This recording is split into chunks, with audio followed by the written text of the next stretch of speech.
Welcome once again to Busy Pro Academy.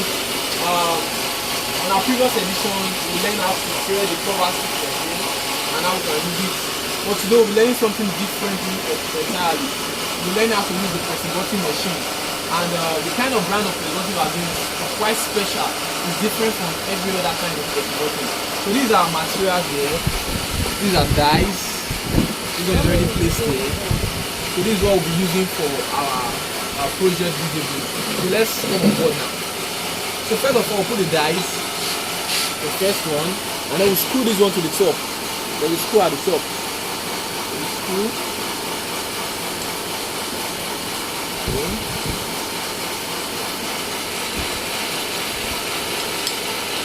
So you get, these are fabric we'll be using for the pressing button. So what you do, you place it here and just press it down. It will pierce into the material. So what you do is place the pressing button there. Okay.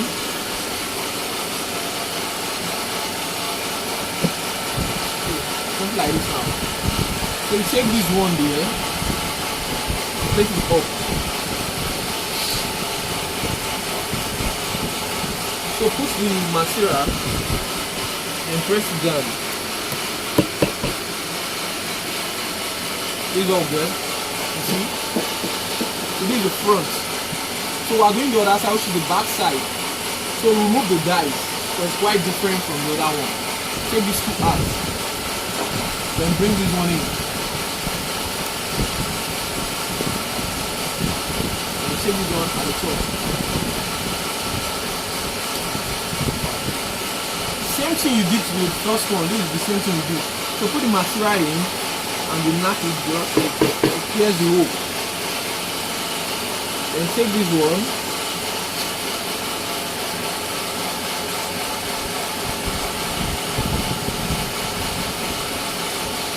then place it here. Then take the other part, the top, take it to the top, and then you press. So as you can see, this is the back and this is the front. So what we do is I rock close them together and we have our pressing button. So this is actually the ready-made pressing button. It's quite different from the previous pressing button. Please do well to like and subscribe to my channel. You'll be getting more